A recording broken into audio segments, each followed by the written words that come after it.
filosofía, arte y tecnología.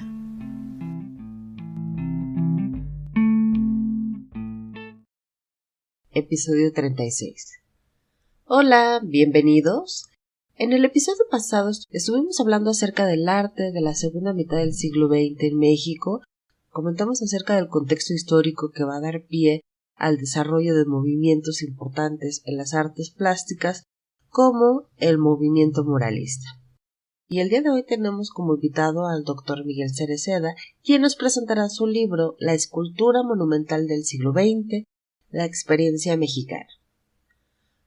Hola Miguel, ¿qué tal? Bienvenido. ¿Te gustaría presentarte? Bueno, pues sí, con mucho gusto, Marisol, muchas gracias por invitarme. Bueno, yo soy profesor de Filosofía del Arte en la Universidad Autónoma de Madrid.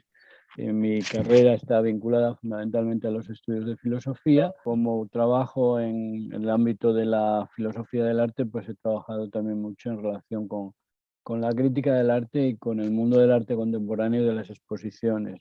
En ese sentido, bueno, pues soy también crítico de arte en un diario de Madrid, el diario ABC, en el que colaboro regularmente desde hace 20 años. Y bueno, pues soy comisario independiente de exposiciones, he organizado y organizo todavía muchas exposiciones de arte contemporáneo. Y bueno, pues el día de hoy vamos a platicar sobre el libro que está presentando Miguel Cereceda, que es La experiencia mexicana, que es un libro que nos habla sobre la escultura monumental en México y nos va a hablar sobre este periodo fundamental de la historia y sobre todo haciendo énfasis en la cuestión escultórica, tema que no ha sido muy trabajado y que bueno, por eso es de nuestro interés. Entonces, Miguel, te damos la bienvenida. Muchas gracias por la invitación. Y sí, la verdad es que el libro que se titula La experiencia mexicana se subtitula La escultura monumental del siglo XX y es una indagación sobre la estatuaria, sobre la escultura pública en el México del siglo XX. Es un recorrido por la obra escultórica de los grandes escultores mexicanos de principios del siglo XX, Ignacio Asúnzolo, Guillermo Ruiz, Oliverio Martínez, por ejemplo, y aunque no era un escultor, pero también era, bueno, pues el autor del monumento México a la Revolución, el arquitecto Álvaro Obregón Santa Cilia, pues también se le presta atención, ¿no? Y después de prestarle atención un poco a los escultores de principios de siglo, efectivamente hay una figura que es también parcialmente español, porque bueno, él es de origen alemán, que es la figura de Matías Gerich, que estuvo en España durante la Segunda Guerra Mundial y luego unos años después de terminada la Segunda Guerra Mundial, y luego se fue a Guadalajara, México, donde contactó con Luis Barragán y es el gran renovador de la escultura monumental del siglo XX, que es Matías Gerich, ¿no? Matías Gerich junto con Barragán, pues es el promotor de las célebres torres de Ciudad Satélite, ¿verdad?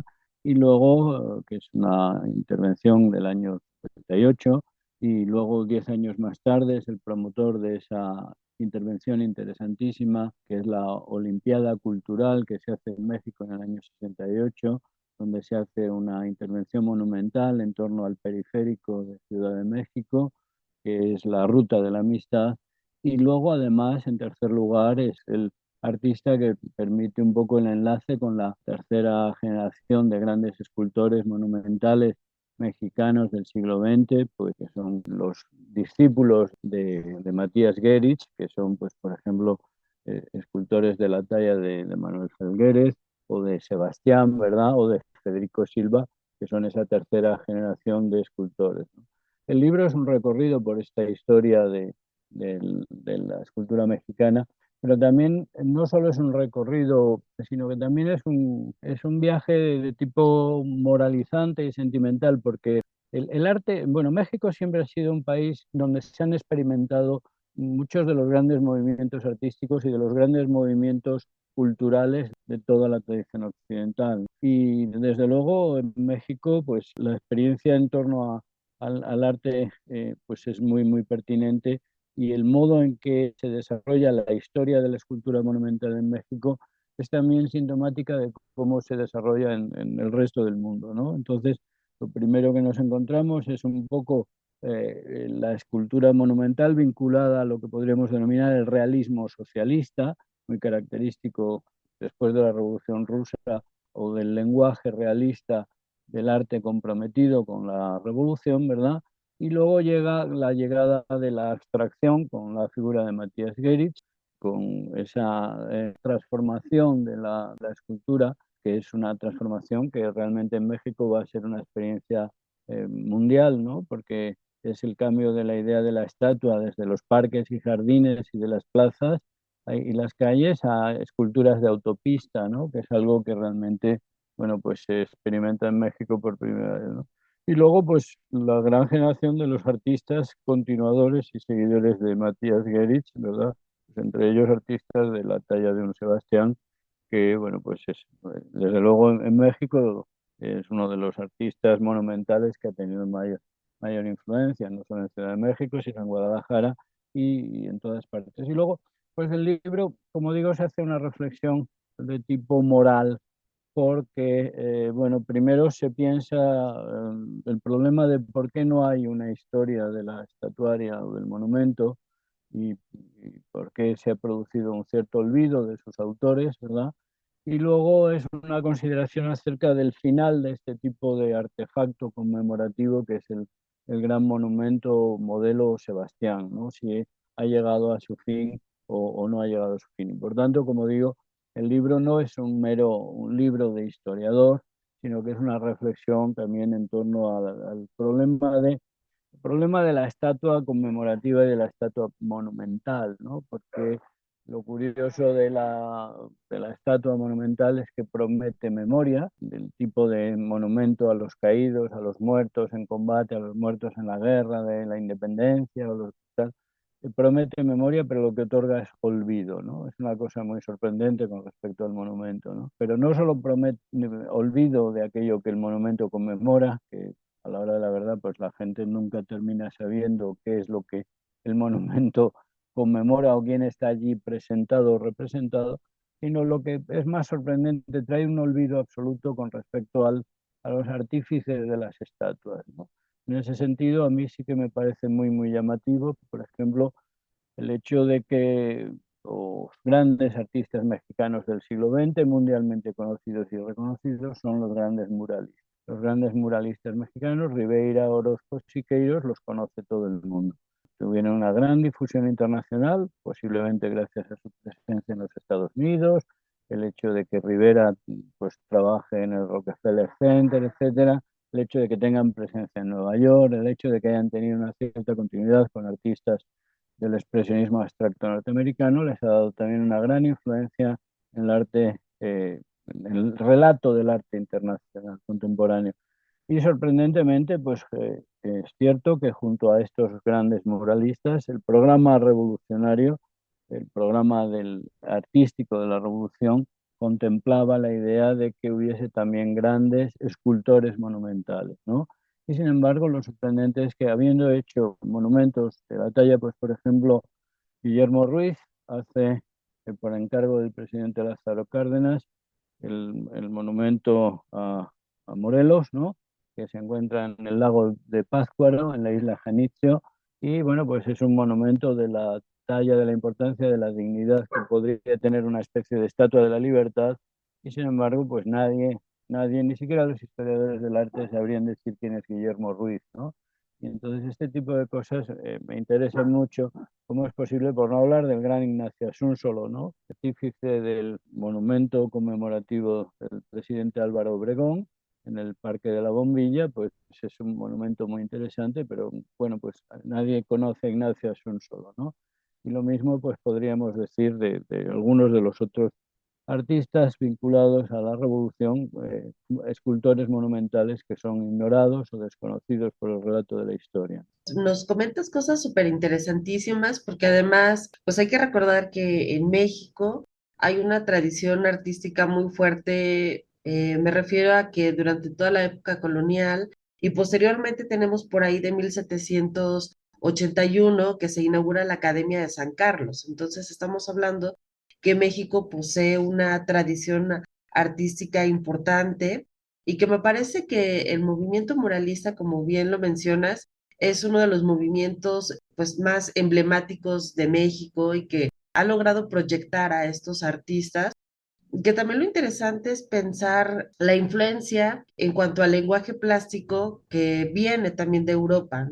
Sin embargo, lo que se buscaba era dotar de una idea nacionalista que, o sea, como este movimiento artístico se buscaba que fuera un elemento que ayudara a amalgamar a ese México tan dividido y que dentro de este proyecto plástico se encontrara la escultura que como bien señalas es importantísimo porque posee una gran carga discursiva. Hay un discurso importante detrás de cada monumento.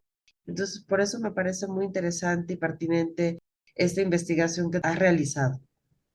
Sí, la verdad es que la figura ahí más significativa es la de José Vasconcelos. Vasconcelos auspicia un programa de propaganda de los ideales de la revolución y desde la Secretaría de Estado de Cultura, y entonces pues es el que empieza a apoyar precisamente, bueno, pues los célebres murales de Diego Rivera que todo el mundo conoce en la Secretaría de Estado de Cultura. Sin embargo, trabajó también Ignacio Asúnzolo.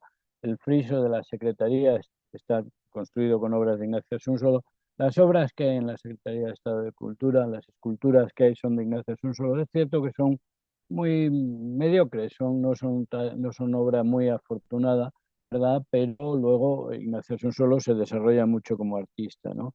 Y luego también pues trabajó con ellos Guillermo Ruiz, que Guillermo Ruiz lo interesante que tiene es lo de la escuela de talla directa, que es una aportación muy importante en la que ellos consideran que se puede poner las artes plásticas no solo al servicio de la revolución, sino también generar puestos de trabajo, que la gente aprenda a trabajar con técnicas tradicionales, ¿no? Y efectivamente ahí viene toda la técnica de la escultura azteca, ¿verdad? De la escultura tolteca y olmeca, de las tradiciones escultóricas indígenas, y entonces aprenden la talla en piedra, la talla directa en piedra, y tienen trabajos de cantería y enseñan a la gente a trabajar en piedra. Entonces, con técnicas muy tradicionales, empiezan a producir obras de grandísimos formatos y obras muy, muy impresionantes, ¿no?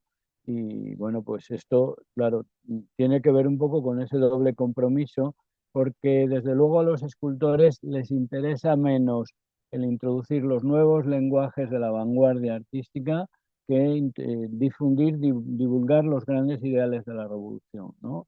Y es cierto que, bueno, pues que la escultura monumental tiene siempre también un carácter más tradicional o más oficial, cuando la escultura pública tiene siempre una apariencia más tradicional, es menos vanguardista, es menos experimental que la pintura, ¿no?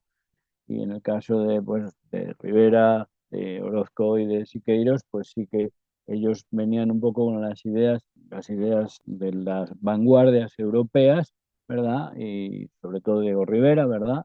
Y entonces pues las introducen en México para estos otros artistas, escultores, bueno, pues les interesan más las prácticas artísticas populares y los compromisos con la revolución, ¿no? Y entonces, pues eso es lo que ellos van desarrollando con una técnica, si quieres, más realista, más tradicional. También eso es posible que sea una de las razones por las que, bueno, pues la historia del arte los tiene un poco en un cierto olvido, ¿no? Pero lo cierto es que son escultores muy importantes y que, bueno, sorprendentemente, pues se conoce muy poco su trayectoria y su producción, ¿no? Y entonces eso es lo que a mí me ha interesado especialmente. Claro, y luego encontramos que, bueno, pues va pasando el tiempo y pareciera que de repente se agota un poco este proyecto que es impulsado desde la SEP, como bien señalas, por José Vasconcelos, y pareciera que comienzan a surgir nuevas generaciones de nuevos artistas que buscan otras inquietudes, que están un poco fastidiados del tema revolucionario y Sí. que más bien comienzan a mirar hacia afuera también, comienzan a desear un arte más de corte cosmopolita y que también a esto se aúna el hecho de que lleguen al país muchos artistas extranjeros, muchos de ellos refugiados políticos, y que también eso va a nutrir, ¿no? De nuevas aguas, de más vitalidad, de otros enfoques artísticos, y que entonces también esto da pie a otra generación de artistas que por ahí en algún momento dado Teresa del Conde denominaba a esta generación como la generación de la ruptura. Y ahí es donde encontramos también a Matías Gerrit. Sí, quizás antes de Gerich hay una serie de artistas, de escultores que trabajan en México un poco del desarrollismo, ¿verdad? El México ya posterior a la Revolución y antes de la obra de Matías Gerich. Sobre todo hay quizás dos escultores a los que yo les presto atención. Uno es Luis Ortiz Monasterio, que es el autor de la fuente monumental de Nezahualcóyotl en el bosque de Chapultepec, que es el autor, por ejemplo, del Monumento a la Madre de Ciudad de México, es el autor, por ejemplo, de un monumento a las Bellas Artes que hay en el Centro Cultural del Bosque de México. Luego es el autor también de los altorrelieves del frontispicio de la Escuela Nacional de Maestros en Ciudad de México. Y entonces, bueno, pues es un autor que ya empieza a trabajar un poco ya no solo en los problemas de la revolución, sino pues, en los problemas de un México ya consolidado culturalmente, ¿no? Y luego está la figura de Federico Canesi, que, bueno, pues es un personaje muy interesante porque, bueno, pues tiene, por ejemplo, el monumento a la bandera en Dolores Hidalgo, o tiene, por ejemplo, Federico Canesi es autor de una cabeza monumental de Lázaro Cárdenas en la carretera de Igualada a Ciudad Altamirano, ¿no? Y luego pues tenemos una serie de figuras que quizás antes de la llegada de Matías Gerich habría que mencionar porque, bueno, pues se corresponden a ese México del desarrollismo, de la industria del petróleo, ¿verdad? Del desarrollo del crecimiento económico de los años 50 y luego efectivamente está lo que acaba de llamar un poco esa generación de transición, ¿verdad? En la que destaca con un nombre propio pues la figura de Matías Gerich, ¿no? Yo el nombre este de Generación de la Ruptura, pues no sé hasta qué punto es un nombre adecuado, es un nombre porque, bueno, pues es cierto que en el caso de Gerich, pues es un extranjero que llega a la Ciudad de México, llega a Guadalajara, Jalisco, ¿verdad? Pero llega ya hablando español porque él ha estado viviendo en España y entonces, pues yo creo que va a Ciudad de México, a Guadalajara en el año 52, me parece, y allí pues contacta, el que le invita realmente es el gran arquitecto Luis Barragán, y entonces le pone a su disposición Gerich, bueno, era pintor, aprende algo de escultura en España, ¿verdad? Pero fundamentalmente él nunca había trabajado los formatos monumentales. Sin embargo, con Luis Barragán pues se compromete y empiezan a desarrollar pues ese tipo de escultura monumental, que es lo que de gran formato, que es su característica. Y luego Gerich lo que tiene de sorprendente y de interesante es la transformación del lenguaje, ¿no? Y aquí tenemos que pensar también en un combate muy característico de los años 50, de dos lenguajes en combate, ¿no? Es un poco el lenguaje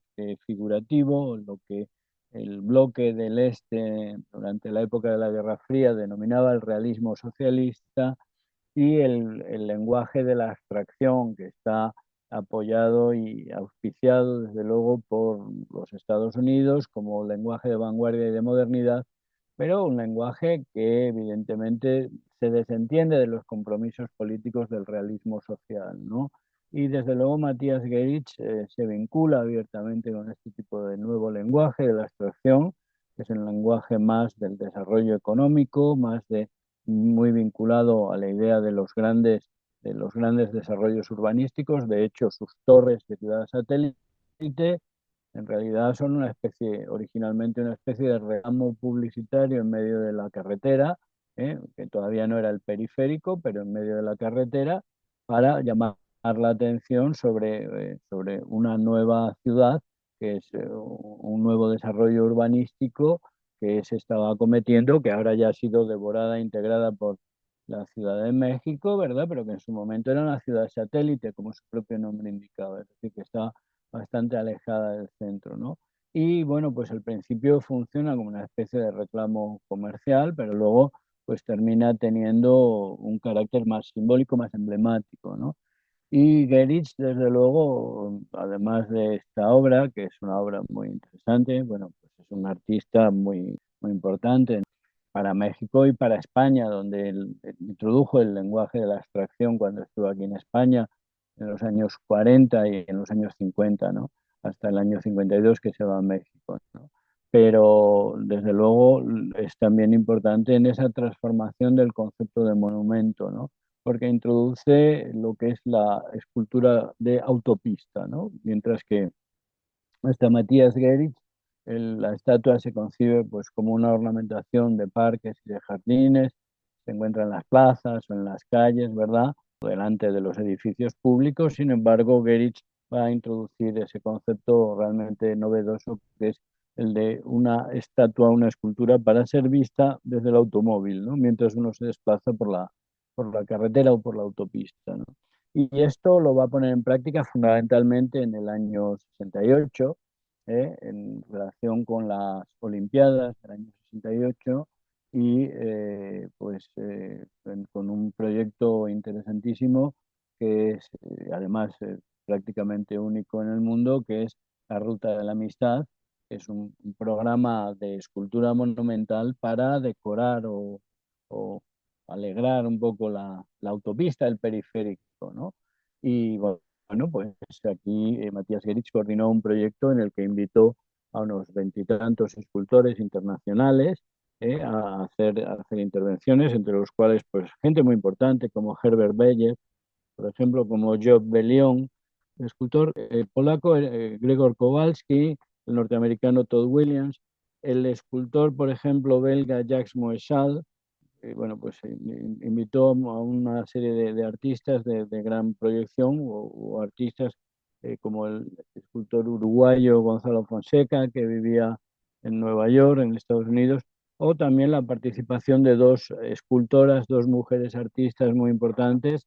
Una es Ángela Gurría, que inaugura la primera parte de la Ruta de la Amistad, ¿verdad?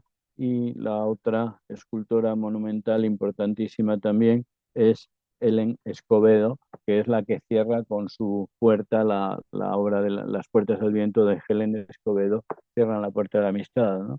Y luego, pues, Matías Gerich es decisivo, por tanto, no solo, bueno, porque también en esa ruta de la amistad, pues trae una gran obra de Alexander Calder, que es otro de los artistas, y luego le invita a Germán Cueto a colaborar también. Entonces hay una serie de artistas importantes que van a participar en ese proyecto, ¿no? Pero en tercer lugar, Matías Gerich participa y es animador el tercer gran proyecto monumental desarrollado en la Ciudad de México, que es interesantísimo, ¿no?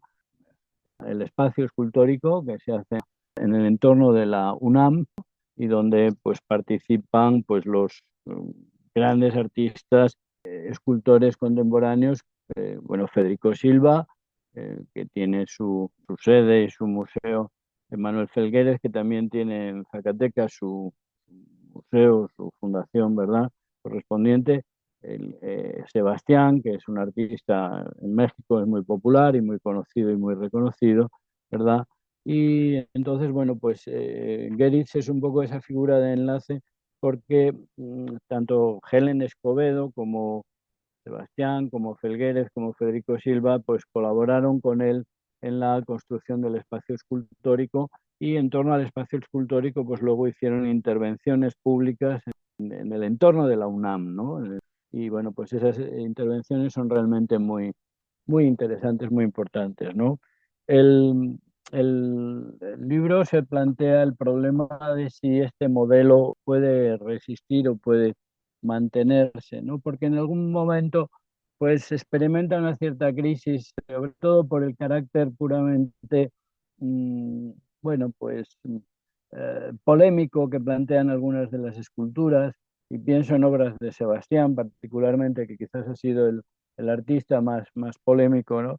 Porque, bueno, pues son un modelo de artefacto conmemorativo que muchas veces no conmemora nada, sino un sistema de convolutos o de chanchullos o ¿sabes? Dices, bueno, y ahí está pues el caso del guerrero Chimalí, que es un monumento sorprendente, muy espectacular, de una gran altura, pero que no se sabe qué sentido tiene ni para qué se ha construido, ¿no? Como no sea para repartirse entre unos pocos, una gran cantidad de dinero que favorece la construcción de este tipo de obras, ¿no? ¿Hasta qué punto ese tipo de obras han entrado en crisis, ¿no? Esta crisis se puede ejemplificar, por ejemplo, con la puerta del tercer milenio o la puerta del milenio que acometió Sebastián en Guadalajara, que es enorme, es gigantesca y todavía, por lo visto, no se había desarrollado sino un tercio del proyecto inicial, ¿no? Entonces, bueno, pues es una crisis de gigantismo o de qué, de crecimiento o de cuál es el sentido de este tipo de obras, de este alarde de construcción. Y frente a ese tipo de obras quizás hay otro tipo de acciones o de intervenciones de carácter monumental o de carácter escultórico también acometidas en México, en la Ciudad de México, que quizás tienden a interrumpir o a cortar ese fluido de dinero, de mercancías, de no sé qué. Entonces, a mí me interesan mucho algunas acciones artísticas desarrolladas por artistas como Santiago Sierra, como Felipe Ehrenberg, el fallecido Felipe Ehrenberg, o como, por ejemplo, la obra de Francis Alice, en una intervención hecha en Lima, pero bueno, Francis Alice, que debe considerarse en todos los sentidos un artista mexicano, ¿verdad? Pues la obra de Cuando la fe mueve montañas, hecha en Lima para mover una duna de arena que está agobiando, asolando uno de los barrios periféricos de la ciudad de Lima en Perú, invitar a la gente con unas palas a ir moviendo, desplazando la montaña desde lo alto a base de paladas de arena, ¿no? Ese tipo de obras son monumentales, pero claro, tienen otro sentido completamente diferente. O como cuando Santiago Sierra cruza un tráiler en el periférico, interrumpiendo el tráfico, un tráiler que sale justo precisamente de la obra hecha por Gonzalo Fonseca en la ruta de la amistad de Matías Gueritz y atraviesa un camión que corta el tráfico durante un tiempo y entonces se produce lo que podríamos denominar un atasco monumental y entonces no son meras bromas o meras butadas, ¿no? Sino que son acciones que tienden a cortar, a interrumpir el sentido de la idea de lo monumental, ¿no? El propio Felipe Ehrenberg, al que yo tuve la ocasión de conocer y al que tuve una gran admiración, un gran cariño, pues hacía esculturas caminadas que consistían en paseos por la Ciudad de México trazando perfiles de esculturas y siempre con un carácter rememorativo, conmemorativo. Entonces, yo al final del libro trato de plantear el problema de cómo hay determinados artistas que reconvierten esa idea de la estatuaria pública monumental grandilocuente y sobre todo costosísima, que no se sabe en qué sentido ni para qué se invierte y ni qué conmemora ni cuál es el sentido de esta estatuaria por este tipo de obras que tienen un sentido más, bueno, más polémico, más político, ¿verdad? Y que seguramente, bueno, pues aunque no están realizadas ni en mármol ni en bronce, ¿verdad? Sin embargo, pues persisten en nuestra memoria, ¿no? Aunque algunas de ellas sean puramente puntuales o fugaces, ¿verdad? Sí, fíjate que eso es lo que me llama mucho la atención, como esa incorporación de nuevos materiales, de la transición del mármol, el bronce, las piedras tipo calizas, y ahora la incorporación de estructuras metálicas y sobre todo los colores vibrantes que se dan en una época.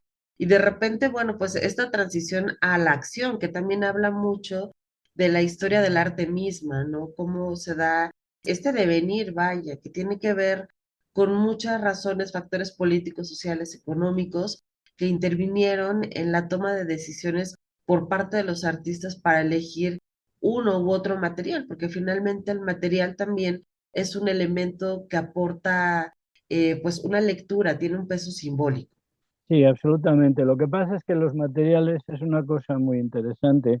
Ahora mismo estamos asistiendo, sobre todo en toda América Latina, al proceso de demolición de estatuas de conquistadores, de descubridores, etcétera, ¿no?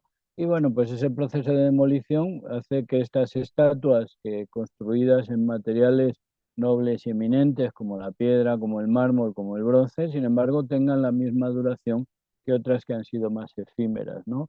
Porque a la hora de la verdad, bueno, pues lo cierto es que estudiando un poco la historia de la estatuaria, de la escultura monumental, uno llega a la convicción de que las estatuas son muy decimonónicas, es una idea muy, aunque parece clásica, ¿verdad?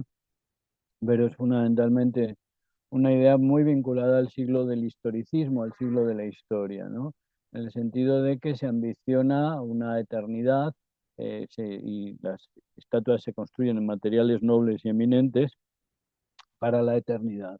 Sin embargo, su vida media vienen a ser unos 30 años, ¿no? Es una cosa muy sorprendente, pero es cierto, las estatuas duran el periodo de los regímenes a los que les han dado lugar. El siglo XX es el siglo de los grandes totalitarismos, de los fascismos español, italiano, alemán, o del comunismo, y eran movimientos muy totalitarios, que eran además movimientos muy grandilocuentes, ¿no? Pues ahora vemos cómo todas las estatuas que se erigieron a Stalin se demolieron ya durante el propio periodo comunista, las que se erigieron a Lenin, muchas de ellas han sido desmontadas o destruidas, desde luego en toda Europa, en algunos sitios todavía persisten, pero a duras penas, ¿verdad? Y lo mismo, desde luego, las que se hizo Franco aquí en España, todas las capitales de provincias tenían una estatua ecuestre de Franco que han desaparecido, ¿no? O las que se hizo el propio Mussolini o las que se hicieron en honor de Hitler. Hitler tenía dos escultores de cabecera, Arno Breker en Berlín, creo que ahora no recuerdo en Múnich, ¿verdad? Pero le desarrollaba un gran programa de escultores monumentales. Todas esas esculturas han desaparecido, ¿no? El régimen de Hitler, eh, cuando él hablaba con Albert Speer, hablaba de un arte que fuese enorme y grande que dejase constancia por la enormidad de sus ruinas, ¿no? Es curioso, pero el nazismo, bueno, pues no duró más de 12 años, desde el año 30 al año 45, sin embargo ha dejado una huella imborrable, pero aquellas estatuas que se hicieron en conmemoración del heroísmo, de la raza, del triunfo de la voluntad y de todas aquellas cosas, bueno, pues ya no quedan, ¿no? El otro escultor era Josef Torak, ¿no? El otro escultor favorito de Hitler, Arno Breker y Josef Torak, y no queda nada de aquellas esculturas, ¿no? Entonces, bueno, pues es interesante eso, que, bueno, pues a veces pensar que la estatuaria es más, no, perdura más. Fíjate, las propias esculturas hechas por Matías Geritz en el periférico, ¿no?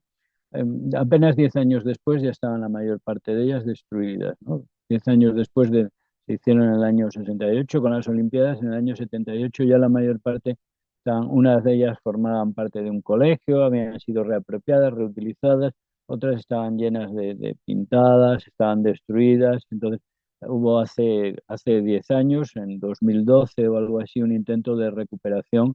Se volvieron a patrocinar la reconstrucción de estas estatuas con apoyo de las embajadas de los distintos países. Se consiguió un programa de recuperación y sí, se recolocaron en algunos sitios, pero a la hora de la verdad, uno de los participantes en este programa, Job Bellion, decía que nadie puede saber, ni siquiera los mejores urbanistas, cuál va a ser el desarrollo y la transformación de una ciudad, ni siquiera al año siguiente, ¿no? Porque constantemente hay una ciudad como Ciudad de México que ha cambiado prodigiosamente, ¿verdad? A lo largo del siglo XX, ¿no? Desde la época de la Revolución hasta ahora, y el crecimiento tan brutal que ha tenido, ¿no? Y con los problemas además que tiene de sísmicos y los problemas de crecimiento urbanístico, pues ningún urbanista es capaz de prever cómo se va a transformar la ciudad. Y eso afecta, pues evidentemente, a las estructuras, las vías de comunicación, y todo lo que esté relacionado con la ornamentación de los espacios públicos. Y por tanto, uno que ponga una estatua en un sitio pensando que va a ser allí imperecedera, pues está absolutamente equivocado, ¿verdad?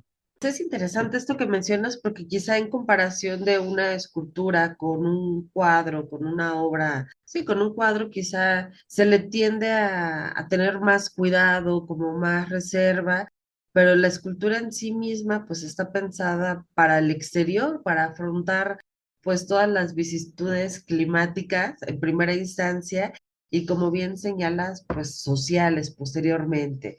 Y en tu opinión, dime, ¿crees que vale la pena todavía seguir invirtiendo en esculturas monumentales?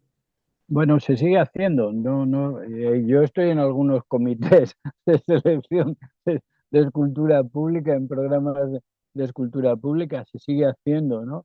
Y se sigue conmemorando, ¿no? Se siguen conmemorando o se siguen celebrando acontecimientos, acciones, se siguen conmemorando cosas. Hay cosas que tienen una gran dignidad y que se conmemoran por lo general, pues mediante una construcción, ¿no? De algún tipo, ¿no? La independencia de México, pues se conmemora, es decir, o luego personajes que han sido muy importantes, pues se siguen recordando y se siguen conmemorando, ¿no? La estatuaria tiene un origen eminentemente funerario y en tanto en cuanto sigamos, queramos seguir conmemorando a los muertos, a a los que nos han precedido, les demos alguna dignidad, alguna importancia, ahí el monumento, el origen eminente del monumento es eminentemente funerario, ¿no? Eh, la- eh, Primero la lápida sepulcral, luego el menhir, ¿no? El propio menhir o el dolmen, ¿no? Esa estructura megalítica, ya tiene una disposición funeraria y bueno, pues la pirámide en Egipto, el obelisco, tienen esa relación directa, ¿no? Eh, es imposible, es imposible pensar que como tal la idea de este tipo de conmemoración vaya a desaparecer, ¿no? En tanto en cuanto todavía para nosotros queremos seguir conmemorando a los que nos han precedido, o los hechos o los acontecimientos, a veces acontecimientos luctuosos, ¿eh? Y es posible que el modelo del monumento cambie, ¿no? Porque, por ejemplo, cuando en Nueva York, en la zona cero, se hace un monumento para conmemorar la destrucción, los atentados terroristas de las Torres Gemelas, ¿verdad? Pues se crea un vacío, ¿no? Es decir, se cambia la idea del monumento, ya no es un monumento, si quieres, vertical o no es un monumento fálico, no es un monumento que tenga esas características de la estatuaria clásica, pero bueno, pues sigue siendo un monumento, ¿no? El espacio que se ha abierto ahí delante en la zona cero en Nueva York, pues es bueno, pues, y además es muy interesante, es muy sorprendente, es una especie de fuente que cae en el vacío, ¿no? A la que uno se puede acercar. Y bueno, pues sí, sí, pero es otro nuevo modo escultórico de conmemorar, ¿no?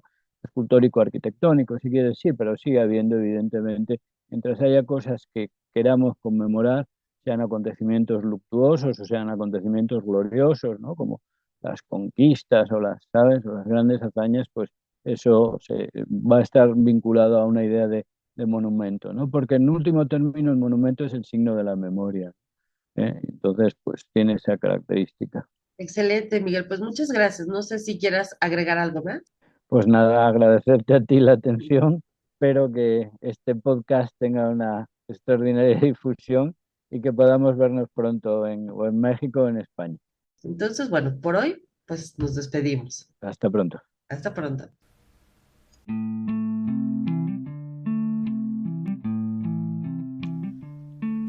Filosofía, arte y tecnología.